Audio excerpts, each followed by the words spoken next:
I'm Miss Kathy from Flamingo Gardens.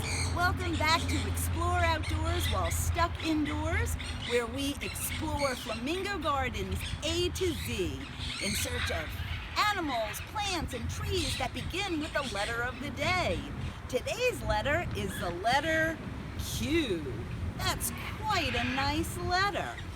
And I am actually standing in front of a plant that begins with the letter Q. It's called the Queen's Wreath, and isn't it beautiful? This stunning plant produces masses of beautiful purple bluish flowers, and on top is a smaller purplish calyx. Now usually the calyx is green, but on this it's that really pretty purple. This plant loves the sunlight and does very well in tropical and subtropical areas, just like we have here in Florida. And if you look closely, you can see all of the pollinators. We have some bees here. There's some butterflies fluttering around. They're really attracted to this plant. The nice thing about this plant too is it blooms several times a year, usually from February to June. So you get to see this beautiful flower many times during the year. So now let's go see if we can find an animal that begins with the letter Q. Let's go this way. Hi guys, it's Laura here. I have another bird that begins with Q, and that's the bobwhite quail. Cool thing about the bobwhite quail, it's the only quail that lives in North America. Now the quail, bobwhite, has 24 different subspecies and lives all the way from Canada, the eastern half of the United States, and down into South America. Now the quail, his favorite foods are going to be little worms and blueberries and game bird and stuff for him to eat. In the wild would also include things like little bugs, flies, all kinds of things. The cool thing also about a bobwhite quail, this is a female. The male would have a black head and have a white chin. The reason why they're called bobwhite is that is exactly the noise that they make. Bobwhite quail will go together in groups of 3 to 20 individuals and protect themselves by sleeping in a circle, all facing outward, to be able to protect themselves from predators. Speaking of predators, we've done a lot of talking about hawks and owls and eagles. Do you know what the difference between a predator and a prey is? Well, one easy way to identify is simply look at their eyes. If the eyes are positioned in the front of the head, looking forward, that is a predator.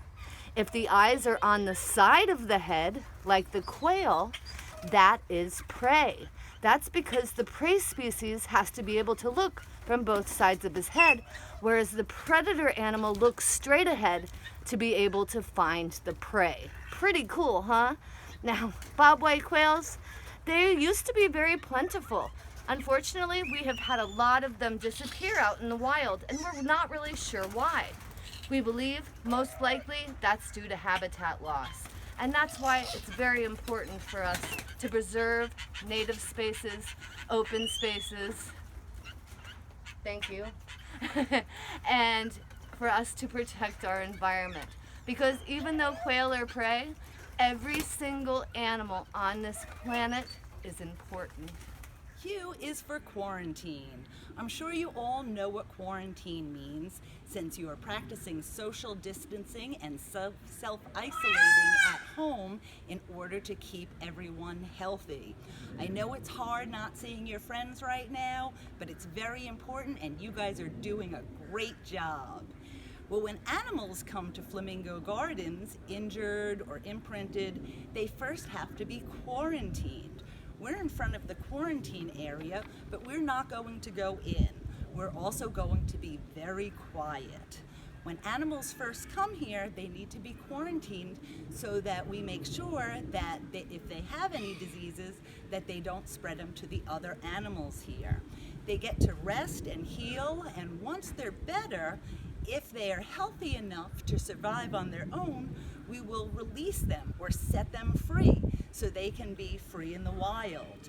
But if they can't be released, maybe they're too imprinted like our bobcat Winnie was, or they are permanently injured like our crested Cara. Then they will stay here, they will become part of our sanctuary, and we will take care of them forever. Hey guys, it's Laura from Flamingo Gardens again. Today is the letter Q, and today we're talking about the Quaker Parrot. Now, Quaker Parrots are also known as monk parakeets. Although Quaker Parrots live all over the state of Florida, they are not native here. It was in the 1960s to 1990s that these animals were brought to America and sold in the pet trade. A lot of those birds were released into the wild. That's why we have almost 500,000 Quakers that live in Florida today. But the cool thing about a Quaker Parrot is they don't just live in Florida. They actually even live up in New York, Delaware, Massachusetts. Well, woo to you too. Yeah, pretty bird. Massachusetts, and all up in the northern states. Now you may say, well, parrots need a warm climate to live, right? Well, the Quaker Parrot is the only parrot that uses sticks to make its nest. They will actually build a huge nest and have a colony, and we call these little condominiums. So multiple birds will nest in the same tree using twigs, whereas most parrots want to use a nest cavity. Now, Quaker Parrots are native to South America, but also, since they are so diverse and have the ability to adapt so well in different climates, they're even known to live in Europe, Brazil, all over the place. It's pretty cool. Quaker Parrots are called the monk parakeets as well, and that's because of the what looks like a bib, like a monk would wear. Woo, woo, woo! I'm not a very good whistler, but Quaker Parrots are excellent whistlers, and they're also very, very good talkers. But I'm sure you heard how loud we are. A lot of people get these parrots as pets, realize how loud they are, and they don't want them anymore. Now, parrots, Quaker Parrots, is a basic name for all parrots classified under the family Psittacines. So this is going to include things like parrots, macaws, cockatoos, parakeets, lovebirds, all different kinds of species of different types of Psittacines. One cool thing also about parrots, in the state of Florida, since we have such a warm climate, parrots adapt and adjust here very well. In Florida, we have up to 30 species of Psittacines that live in the wild, and 13 of those have actually started to reproduce. I'm sure the next time you hear this noisy green bird in your backyard, you'll look at it and see the beautiful Quaker Parrot. I hope you all enjoyed learning about the Queen's Wreath, the Quaker Parrot, and the Quail. Now it's time for Crafts with Cats, starring Grey Ghost. Today we are going to make a Quaker Parrot. You can make your parrot any colors you want. And there is no template today. Today we're just gonna wing it. What you need are some hands, a foot, and some paper. You can use colored paper or white paper that you can color in. So you'd need crayons, scissors, glue, and googly eyes if you have them. If not, don't worry, you can just draw an eye. First, you're going to trace your hand 3 times. Let's go around.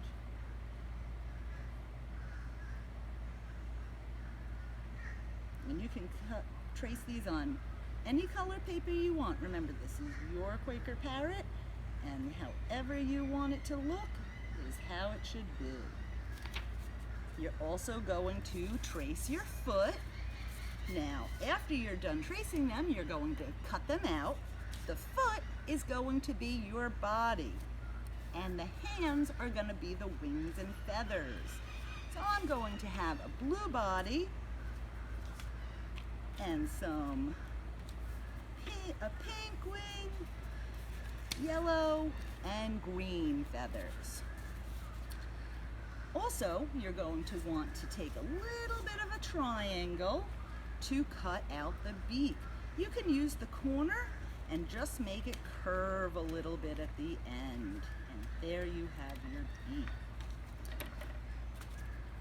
So the heel part of the foot is going to be your head. You're going to glue the beak up on top. Right by the beak, you can either draw on an eye or put one of the googly eyes on.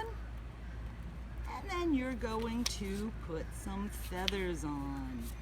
You can put 2 in the front and 1 in the back, however you like that you think it'll be really colorful. You're just going to glue the hands on.